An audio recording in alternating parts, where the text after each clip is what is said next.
Good day, familia. This is Ray Collazo, and you're watching and listening to the Collazo Show and the Collazo Show podcast, whether you're on Substack, YouTube, or anywhere you can download a podcast. Thank you so much for joining us. The Collazo Show brings you commentary and conversations at the intersection of leadership, politics, and cultura. We do that with not only some cutting-edge commentary from our decades of organizing and analyzing the Puerto Rican Latino culture. We bring that Philly Puerto Rican swag, that Philly Puerto Rican energy we love to bring to the show. And that's going to come into play in the Cultura segment. So more on that in a moment. Again, thank you so much for joining us on Substack, YouTube. And if you're listening to the podcast, please, the podcast has been up on the audio feeds for about 10 days now, getting some great feedback. Please, whether you're on Spotify, Apple, anywhere you're downloading your podcast, your preferred podcast player, you can find us. So please subscribe now, rate, review, and share the Collazo Show as a podcast. Anyway, you can download a podcast. But of course, our ride or dies here on Substack and YouTube. We really appreciate you as always. Later on the show, I'll give you my latest intel on the Texas Senate race. I got some good information over the weekend, fam, which y'all are going to really, it's a little bit of a teaser, but y'all going to really appreciate it. You got to listen, take some notes. The primary, you're watching this on Monday, March 2nd. Primary election day in Texas is tomorrow, so definitely more on that. Going to give y'all some California love. I was in California last week, fam. Got to give y'all some updates on my trip to California, some political updates, which are very interesting. A lot going on out there. And in the Cultura segment, we will have a short Bad Bunny segment, but really the main focus of the Cultura segment today is to talk about the two artists outside of Bad Bunny that are filling my soul right now and filling many of our souls, which we got to give a little love to and give our take on. But first, familia, Trump's taking us to war against Iran. Of course, this was basically the thing people didn't want was for us to get into wars. They talked about gas prices. Remember when the price of eggs was the big conversation, that election, familia, and all of a sudden now it's like the third war, it's like a war month. Over the weekend, the United States and Israel launched an attack on Iran. Trump saying this is not a one-shot deal like last year when he bombed Iran. And that attack included killing Iran's supreme leader, Ayatollah Ali Khamenei, who had been in power since I was about 15 years old in the late 80s. So definitely the end of an era in that sense. Where do we start here, fam? So, I think I'm summing up this whole conversation around this discussion today, particularly around this another, illegal war that our president seems to have gotten into. It.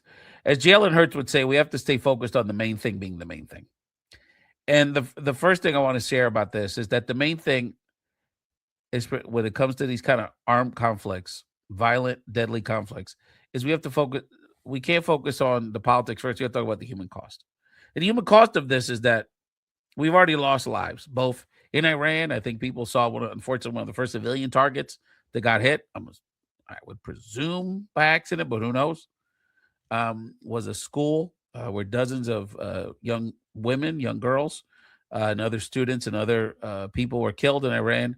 And I believe now we're up to, as of recording this, 4 American soldiers who have died already in the conflict.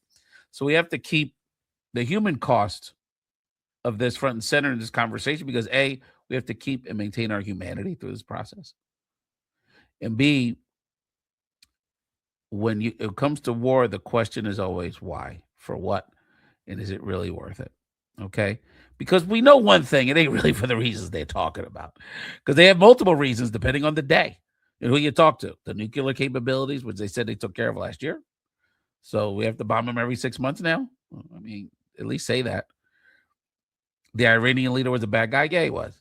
He was a shitty guy. But is that really the reason? There's a lot of bad leaders around. And the one that they're floating now to the media, and they eat it up. I'll tell you, this mainstream, white political establishment, they love this concept. We're bombing all these brown people because really the idea is we got to block the oil that the brown people sell to China. So there was actually some warm feelings to that theory on some of the news coverage I saw this morning, which is so ridiculous. I don't even know what the real reason is because there's so many possibilities and there's probably a combination of them. Is it a distraction for the U.S. and Israeli leaders about all their scandals in their home countries? Maybe. Probably. Is it about the oil? It's like a Venezuela redo, the Venezuela oil gobbling tour. And by the way, I want to remind y'all that oil that we stole from Venezuela, the United States, the $500 million that we made off it for selling it is in a Trump account in Dubai somewhere. So this goes to the other. Is this about stealing our money, fam? I keep telling y'all this. Maybe one day everyone will figure this out. Is it Rachel Maddow's theory that she put out Saturday night? Is it that it's a bribe? We were bribed by the other Arab states to do this for them to be on the come up, the Omans and the Saudi Arabias and the Qatars and all them. Well, they just got bombed too. I don't know. There's a lot of theories, but the bottom line is, what we know, it ain't about the best interest of the Iranian people. Yeah, because our whole thing is Persians, of the Muslim faith, and that's really who we really care about. Persian people, brown people in Persia, because we treat them so well here. And it's certainly in the interest of the American people, whether you're military families or people. You talk about not wanting your gas prices to go up again. You certainly wouldn't. This is not being done to address affordability concerns by the U.S. public. And it's also not going to work. I mean, it never works. Nation building never works. Afghanistan with the Russians, Vietnam back in the days, go on and on and on. Iraq, Libya, Central America, blah, blah, blah, blah. Never works. So you really think President Trump's going to be the one to figure out how to do it? And think about, why I know it wouldn't work, fam? I was thinking about this over the weekend. Because it wouldn't work here. Think about it. We have a very unpopular president. He's literally, on paper, you talk about the worst of the worst. Not just a poor president. That's one thing. But he's literally trying to take our democracy, our freedom of speech, our civil rights. We literally have dissenters getting killed in the streets. People are getting tortured in nice facilities. They're covering up a major pedophile scandal, and they're stealing all the money. All of your money, which was always kind of the point, whether you want to admit it or not. So let's say, with that context, and his approval ratings are the low, right? If China tomorrow bombed the United States, blew Mar-a-Lago off the face of the earth, killed President Trump, and attacked a bunch of military sites and the Pentagon, and a school got hit by accident and killed dozens of little kids. Do you really think that the majority of the country that doesn't like Trump and wants to change this whole situation would rise up and take over the country? That wouldn't happen. We'd have a line of succession. Thune or whoever was left, Vance, whoever didn't get killed in the bot battle would become president. And I actually think it would kind of work the other way. And I actually think, when you're getting the shit bombed out of you, worried about a bomb falling on the sky, kind of clears the mind. Remember when 9/11 happened? Everybody was cool. Well, outside of the Muslims being discriminated against for a hot minute, and immigrants. Generally speaking, it was actually one of the most unifying moments in our history in the last 50 years. So, and by the way, we have the most armed civilian population in the world's history. And there's no way we'd be able to overtake our government with the huge army that we got, the military that we got. So that's all ridiculous. So it wouldn't happen here. So why do you think it would happen in Iran, fam? Why? So what do we do now? Let's keep the main thing. Focus on people's lives. Focus on the human cost of this. It's so easy because we like to, try to play political games. We got to, through this whole process, Familia, with the immigrants being attacked and our civil rights being attacked, we have to keep focused on our humanity, because all we have is our humanity, fam. So the humanity of the Iranian people, the other people in the Middle East who are going to be impacted by this innocently, and our military and my family. I mean, Chacho, and that's personal for me. I got a lot of family in the military. As y'all get to know me here on the Collazo Show, a big part, especially on my mother's side of our story, is a story of Puerto Ricans serving, well, in the sense, both countries. I got two grandfathers. One was in World War II, one was in Korea. My cousins who are in many branches, texting them all weekend, oraciones, prayers for them and their colleagues that they're safe. You know, because Jesus' stump speech wouldn't be about how the war would increase gas prices. So what would Jesus do, fam, at this moment? And by the way, that's true. They already blocked the Straits of Hormuz, fam. You think your gas prices, you're happy they went down. That's over. And don't let Trump allow us to get distracted, fam, because we're going to advocate. We're going to, push for the administration, for members of Congress to push this administration to, to actually check with them and have a war power resolution bill. And, this is an issue that predates Trump really since 9/11. Congress and both sides and every party has been complicit in this whole problem. So we got to claw back. The legislative branch has to claw back that power, but that's a bigger conversation. But they can't let us distract us, because the bigger issue here, the bottom line politically, is this is ultimately going to make Trump more unpopular.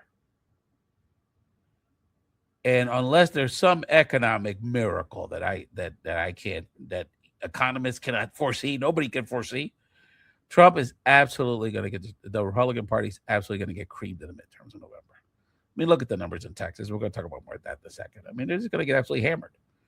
I think at this point, they're going to lose the Senate. If they lose the Senate, familia, then we can literally end ICE, and really cut off their funding and really dictate a lot of all kind of investigations. There will be more transparency.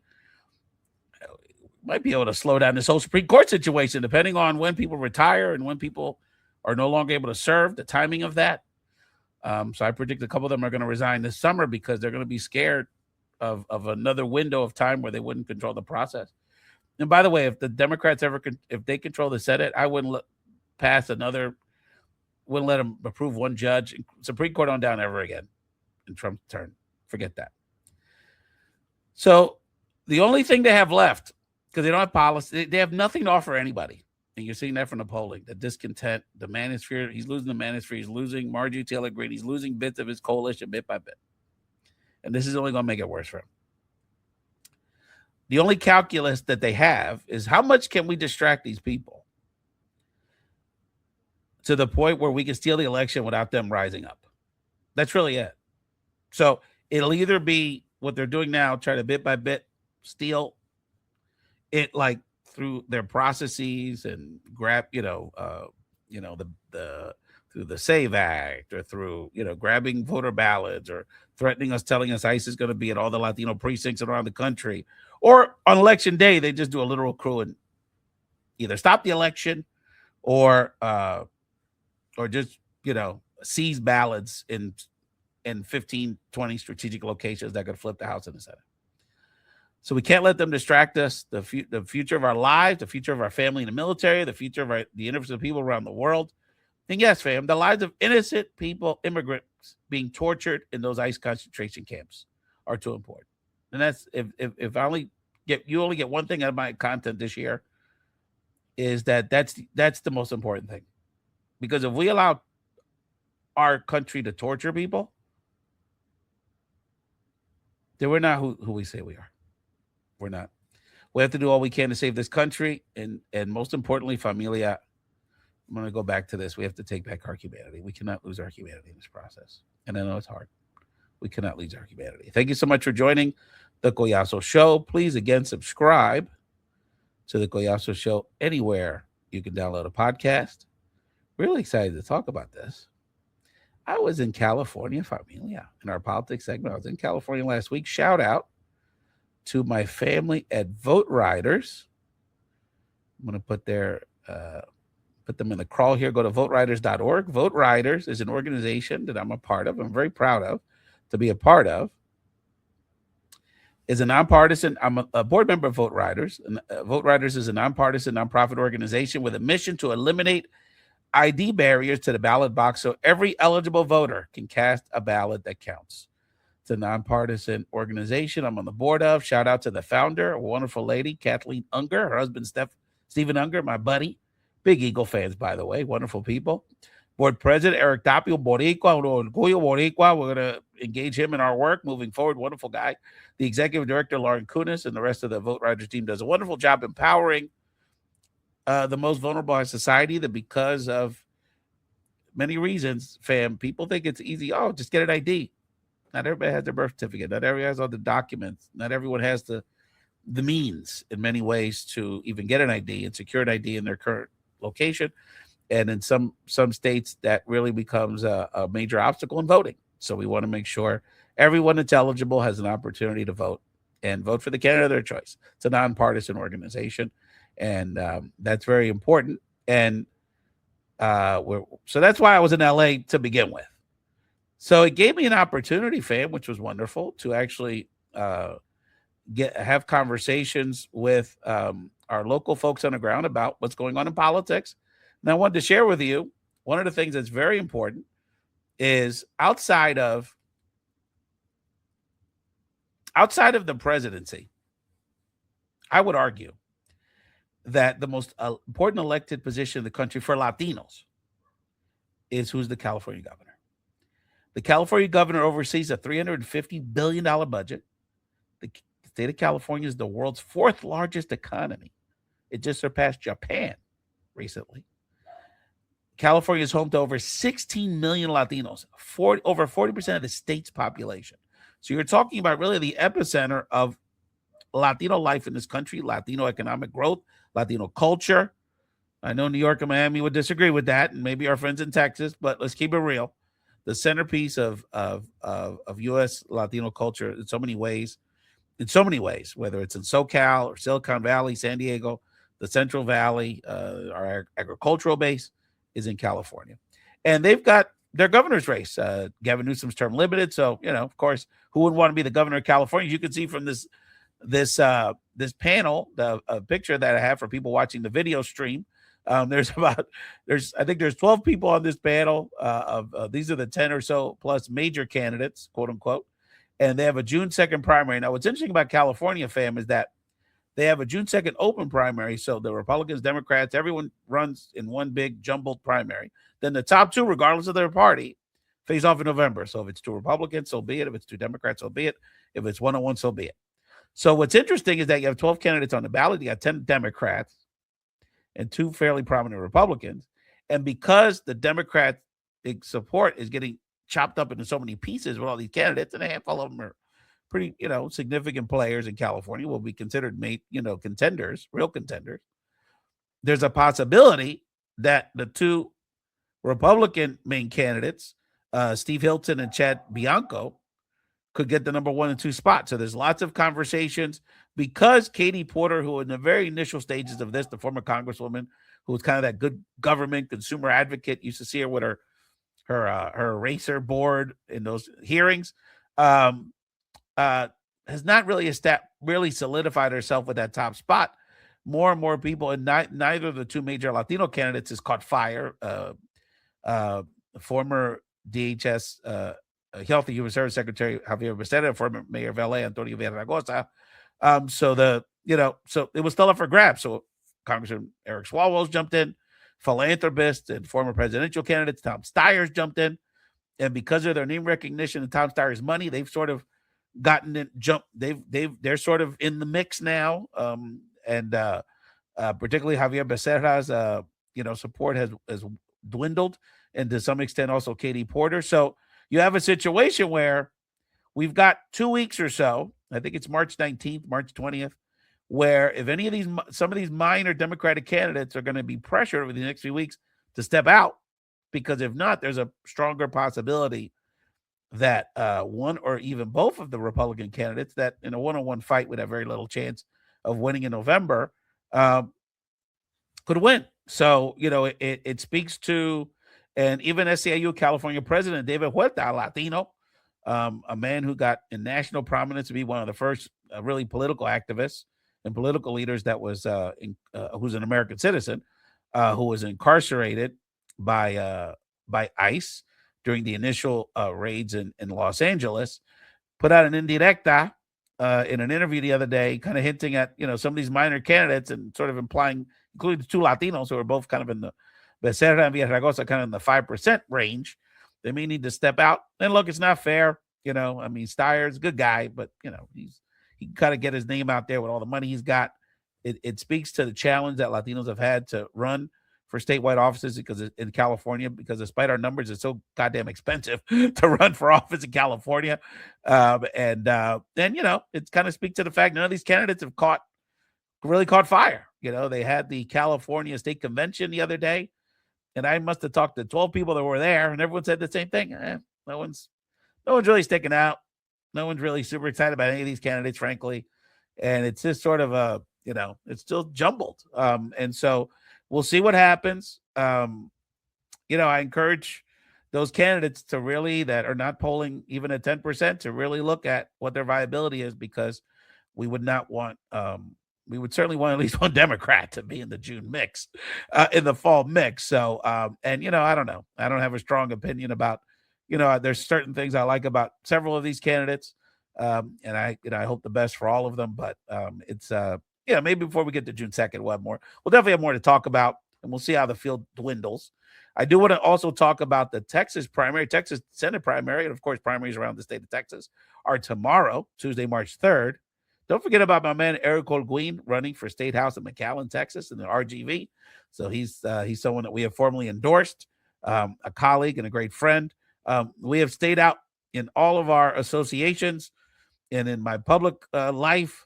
Have stayed out of endorsing in the Senate primary between Jasmine Crockett and, of course, James Tallarico, Congresswoman Crockett, and State Representative James Tallarico. But I will say this. I got some information over the weekend.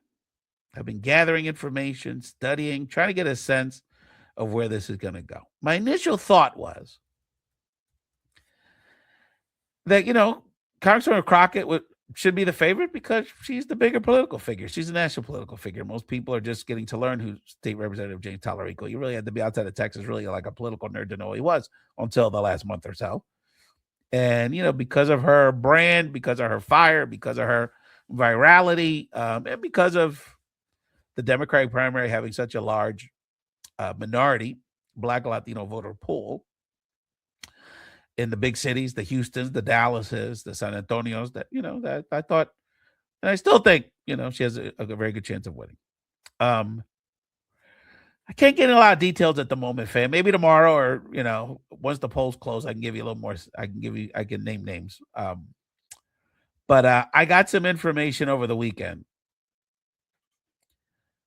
that lead me to believe that Tallarico is not only going to win the Latino vote, which I think will be the kind of the tipping point of this race, but he's going to win it much more significantly than I would have imagined, as much as 10 plus points. I don't know. Can't divulge sources. I'm grabbing a lot of information. You've seen some of the stuff online. It's sort of all over the place. But my sense is that Crockett has lost support in the Latino community, not because people don't like her and don't prefer that she wins, but because they're scared that they believe that a white male candidate that has that appeal with more, you could argue, would have more of an appeal to independent and more conservative leaning voters in Texas, including in the Latino community, has a better chance of winning in November. And, there's anecdotal evidence to suggest that there's Latinos who would prefer to vote for Crockett, but are voting for Tallarico because of winnability. Now, what's interesting, we'll see what happens tomorrow.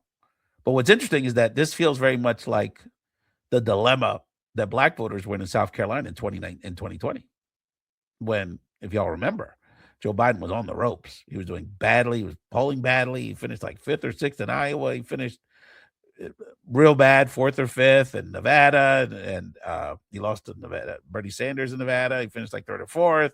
He finished really bad. I mean, he was dead man walking politically.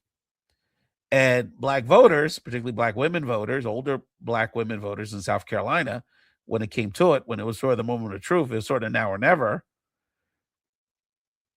didn't feel that either Bernie Sanders or a diverse candidate like Booker, presumably Harris, even though she had already dropped out by then, or any of those other insurgent candidates, Buttigieg, if you recall, um, had it would be the best chance we would have to defeat Trump, and beating Trump was the number one factor.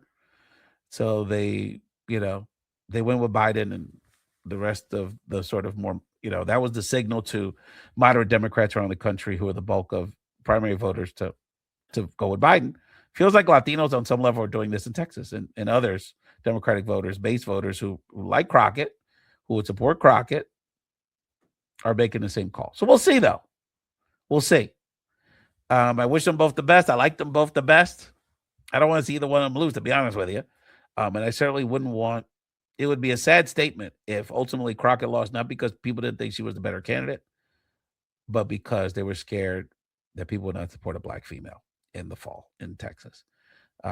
Despite the fact that we've got all the momentum right after the early vote phase of the Texas primary, 200,000 more Democrats voted so far in Texas than Republicans. That's earth-shattering numbers, fam. That could be, and I hope it will be, an effort. I'm predicting it will be the most important stat in politics in 2026. This insurgence of Democratic energy in Texas, which could change the world. And remember, familia, Texas is 40% Latino and majority minority, significant black population, AAPI native populations that, and growing in the urban sectors, voters in general that profile more Democratic, more highly educated, professional, suburban voters. So especially in like the Dallas metro and Houston metro. So more to come on that. But yeah, I got information, fam. I want to tell you. I can't tell you everything, but let's talk about the Cultura segment. Of course, the obligatory in the Cultura segment, I got to talk a tiny bit about Bad Bunny. Bad Bunny, but the bulk of this is not going to be about Bad Bunny at all. Bad Bunny was in Australia over the weekend, killing it, doing his thing. It was so interesting that, first time a Spanish language artist sells out big stadiums in Australia, two shows in Sydney. I'd love to go to Australia. It seems like such a cool place. A very odd takeaway was that the Latino diaspora in Australia got a lot of play out of this. They estimated about 300,000 Latinos live in Australia, about 1% of the population. Seemed like half of them went to these shows. And so that was very interesting, sort of speaking to people being seen, displaced people all over the world, migrants all over the world who have had to leave their homelands for various economic and social reasons, socio-political reasons, and then being seen in a place, even in a place like Australia. It's a very fascinating seeing some of the social media stuff. So Bad Bunny moves on to Japón. He'll be in Japan over the weekend. So we'll track that as that goes. But I want to focus the Cultura segment today on two artists that sum up the foundation of my culture. Because, familia, you got to remember something about me. Yes, I'm Latino. Yes, I'm Puerto Rican. But I'm a Philly Rican. And the Philly part is first for a reason. Because you can't have a Collazo without the soul. And what these two artists have brought, the soul they're bringing to this world, fam, it just warms my heart. Let's start with Bruno Mars, fam. Let's get beautiful Bruno up here. Let's get him up here.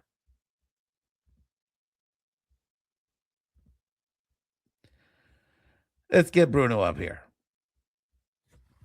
Bruno, I think it was Friday or over the weekend, comes out with the album called The Romantic. And when Bruno Mars comes out with music, familia, the world stops. I guess it's kind of the best way to put it. Hold on.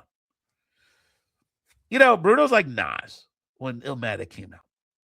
He only needs 9 tracks. It's 31 minutes of music, fam. It's only a half hour of music, this album, The Romantic. And it's completely changed the game in the music world. Bruno, it's not just, this y'all got to understand about this album. It's not just fabulous music. It's wonderful music. It's just, the guy just is incredible. The artistry and the detail of this guy, the way he puts these records together is incredible.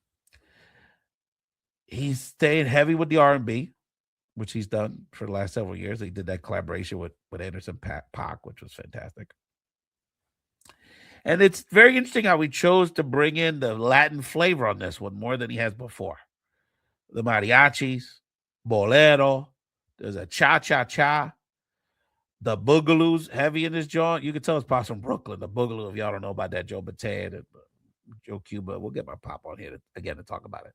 Love the fact y'all gave me some great feedback on the original Rico Yasso being on the show, by the way, talking about the legacy of Willie Colon. If you didn't see that, y'all got to watch and listen to that episode from last week. It was fantastic. My dad killed it, talking about the history. Y'all know, this Bad Bunny didn't start this movement, fam. I mean, I love him. He's wonderful, but you got to know that history. Without Ruben Blades, without Willie Colon, without Hector Lavoe, without esa generación de salsa and música tropical, you can't have this. You can't have Bruno. So he set the vibes, and he didn't overstretch it.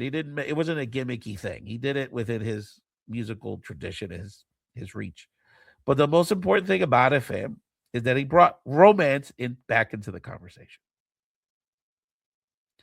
And in our isolated world, fam, I think there's such a desire for that. It's so in sorts implied, rural romance. You know, one of the things when I went to Puerto Rico a few years ago with my family, one of the things that really struck me was that we were sitting, I don't know, at a bar. So we were bar hopping. You know, Puerto Ricans, we do the chichorreo. So we're driving around, we're bar hopping or La Ruta Dos, and we go from Arecibo, Quebradillas. I think we were in Barceloneta or Camoy, one of these towns. We were at this one bar, and it was, just ridiculous. We're at the beach, the waves are flowing. It's just a beautiful thing. And what was so amazing about it's like 4 in the afternoon on a Saturday, and there's couples, 30-somethings, 40-somethings, 50-somethings, 60-something-year-olds couples, sitting there with a can of beer or a glass of wine, holding hands. Just holding hands. Not even talking a lot. Just enjoying that moment with each other and holding hands. And that connection so many of us are craving more and more of is what Bruno Mars has brought into the conversation. He really is what we needed. Is what we needed. And Bruno's just, what a fucking artist this guy is. What a showman. Definitely check out The Romantic. The other artist I got to give a lot of love to, fam.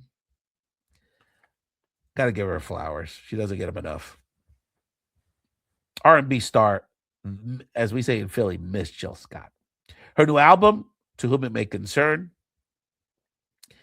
is like a work of art, I guess is the best way to put it. Jill, what Scott does, and she did on this album, is that there's not too many artists that can throw the entire music canon of their genre into their work. And what Jill Scott did with this album, but I'm not an expert, shout out to my brother Michael Collazo, his wife Joy Collazo. I got a lot of R&B heads in my life. My dad, I got a lot of R&B heads in my life. I'm not one of Daniel McNeil, my homie, a lot of them. But from my perspective, I can say what Scott does is she threw the entire soul music canon into this project. In this album, you hear the Philly International Sound. You hear Nina Simone. You hear Sly and the Family Stone. You hear the Last Poets. You hear Jazzy Jeff. You hear DJ Premier. Too Short's on this joint. There's an ode to the author Nikki Giovanni on it. And what's incredible is she can do all of it. It's all within Jill Scott's range.